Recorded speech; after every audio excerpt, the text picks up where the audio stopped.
मेरी मजबूरी नहीं होती, मैं लाठी से ना पुलिस से डरने वाला नहीं था, मेरी मजबूरी नहीं होती, उन भर्तियों के बेरोजगारों की खुशियां नहीं होती, उनके भविष्य का सवाल नहीं होता, तो उपेंद्र यादव को हजारों की संख्या की आवश्यकता नहीं है, 200 में भी बड़ा खेल कर जाता, संख्या पदों की संख्या एक नहीं 10 बार बढ़ानी पड़ती।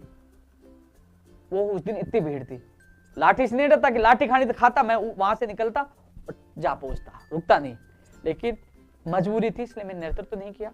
मैं 7 तारीख को सौंप के आ गया, आंदोलन चला, 12 तारीख स्थिति। फिर रात को मुझे पता चला, कई लोगों का फोन आया कि भाई साहब ये स्थिति होगी।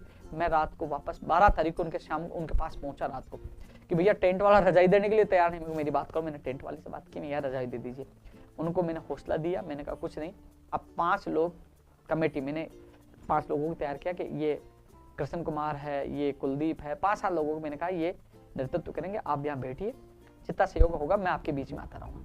उन लोगों ने हौसला दिया, उन लोगों ने कमेटी बनाई, वहां बैठना शुरू कर दिया। मैंने कहा मैं नेतृत्व अभी, उस दिन भी मैंने 12 तारीख को ये कहा रात को, मैं नेतृत्व नहीं करूंगा, क्योंकि मेरी मजबूरी यही है कि मैं धरने पे बैठ गया तो ये साबित कर देंगे इसको आंदोलन से मतलब है, हमने बुलाया, इनकी मांगे पूरी कर रहे हैं और आंदोलन जीवी है, क्योंकि और लोगों के साथ बुरा हो जाएगा। मैंने 7 तारीख को कहा, 12 तारीख को रात को भी कहा कि मैं आपके बीच में आता रहूंगा, पूरा सहयोग करता रहूंगा, लेकिन मैं आंदोलन नेतृत्व नहीं कर पाऊंगा, मेरी मजबूरी है। मैंने कभी छुपाया नहीं, धोखा दिया।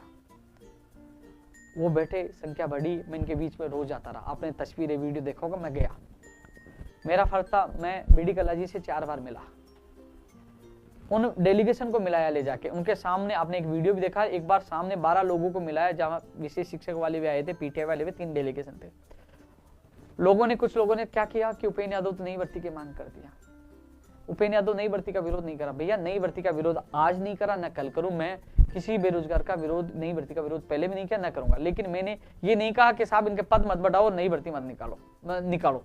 मैंने केवल एक ही मांग रखी, साहब इनके पद बढ़ाओ, ये 50,000 पद बढ़ाने वाले अभ्यर्थी है, दुखिया परेशान है। मैंने सारी चीजें उन अभ्यर्थियों के सामने रखी।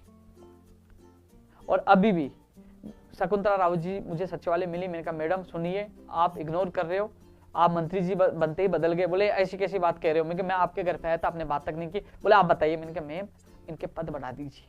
50,000 वाले आपके पास पे आए थे, आपने सीएम साहब से मिलवाया भी था, परेशान नहीं। बोले कि उनके 50 कर देंगे, वे 60 की मांग करेंगे, वे 70 को नहीं, आप 50 मत करिए, कम से कम आप 45 कर दीजिए, 40-45 तक करवा दीजिए।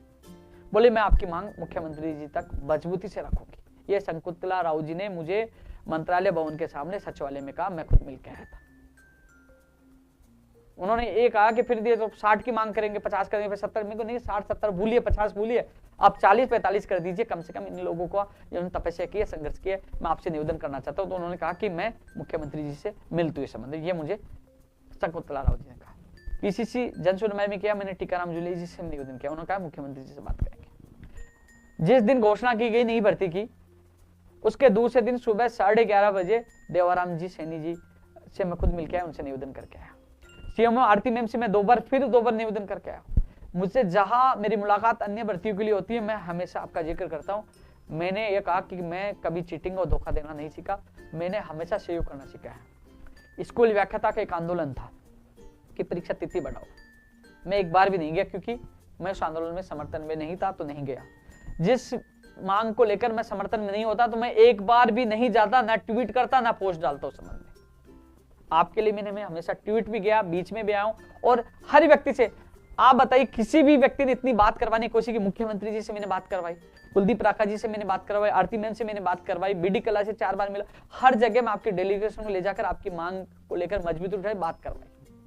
लेकिन लोग, मैं मानता हूं जो लोग भला मुझे मैसेज कर रहे हैं, धमकी दे रहे हैं, बहुत कुछ मैसेज कर रहे हैं, अब किसके इशारे पे कर रहे हैं वो नहीं जानता मैं, लेकिन उन्होंने बहुत कुछ कहा कि आप उपेंद्र यादव, हालांकि उनकी एक चीज है, मैंने पता किया तो कुछ लोगों ने कहा कि हाँ, वो ये कह रहे कि यदि उपेंद्र यादव जी हमारे बीच में होते तो शायद हमारे पद बढ़ जाते।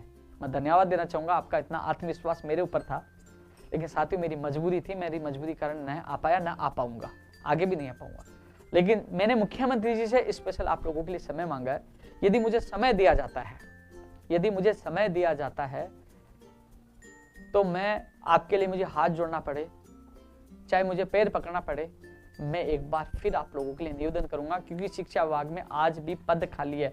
20,000 पदों पर नई भर्तियों की घोषणा की है, वो हमारे भाई बहन है, चलो उनको खुशियां मिले, अच्छी बात है, अच्छा काम किया, लेकिन कम से कम अभी भी बहुत पद खाली है।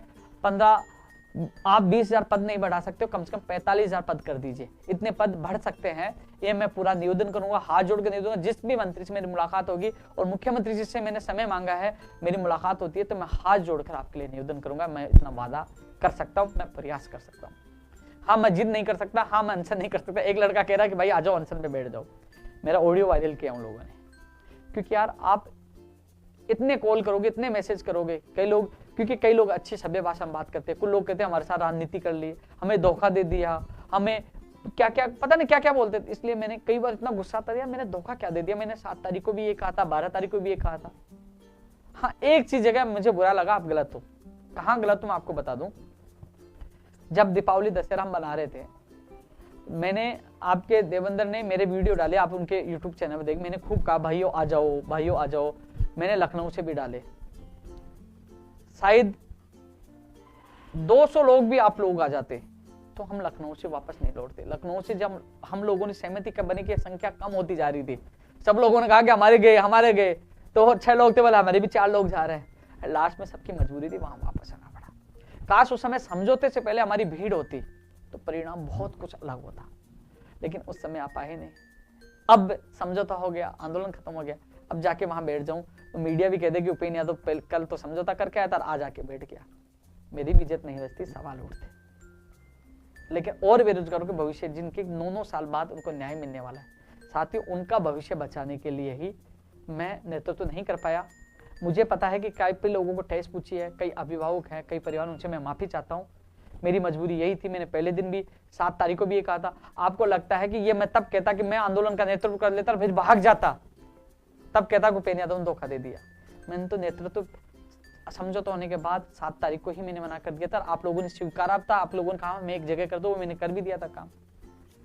जितनी मदद मुझसे होगी, हालांकि आज आप लोग किसी के बेखाओं में आके कह रहे कि उपेंद्र यादव ने धोखा दे दिया, गालियां दे रहे हो, कई चीजें कह रहे हो, लेकिन दिल पर हाथ रखिए। जो 90-10 वाला जो मामला था, जो रीट लेवल 2 में वेटेज वाला जो मामला था, 70-30 वाला था, आज 90-10 हो रहे हैं, क्योंकि फर्जी बीए की डिग्रियां लाके लोग, जो परसेंटेज के माध्यम से लोग नौकरियां लग रहे थे 2016 में, लोगों के साथ कितना बुरा हुआ था। आज वो 90-10 हो चुका है, वो भी आपके भाई के संघर्ष के बदौलत। उस चीज को सब भूल जाएंगे, उस चीज को सब लोग भूल जाएंगे, अच्छे काम को सब भूल जाएंगे। बीएसटीसी के भी अभ्यर्थी बहुत गालियां दे रहे हैं, ठीक है यार, आपने कहा, लेकिन ये चीज भूल जाना कि मैं उन बीएड भाइयों ने भी मुझे भला बुरा कहा, तो उस समय मैंने आपका खुला साथ दिया था। लेकिन हालांकि अब मैं न बीएड न बीएससी किसी के पक्ष में नहीं हूं, जो निर्णय करेगा न्यायालय करेगा, लेकिन मैंने आप लोगों को भी साथ दिया था। लेकिन आज एक पद बढ़ाने के चक्कर में नेतृत्व करना नहीं, अब भला बुरा करने लगे दिए, कोई दिक्कत नहीं है। एक दिन तुम पछताओगे कि एक सच्चे इंसान के लिए अपने सवाल उठाया, कुछ बोला। हालांकि बहुत लोगों का समर्थन, प्यार मुझे मिलता रहा, आपने देखा 38% पूरे राजस्थान से मुझे प्यार मिला था। और जो आगे बढ़ता है, जो सच के लिए काम करता है, उसके कई समस्याओं का सामना भी करना पड़ता है।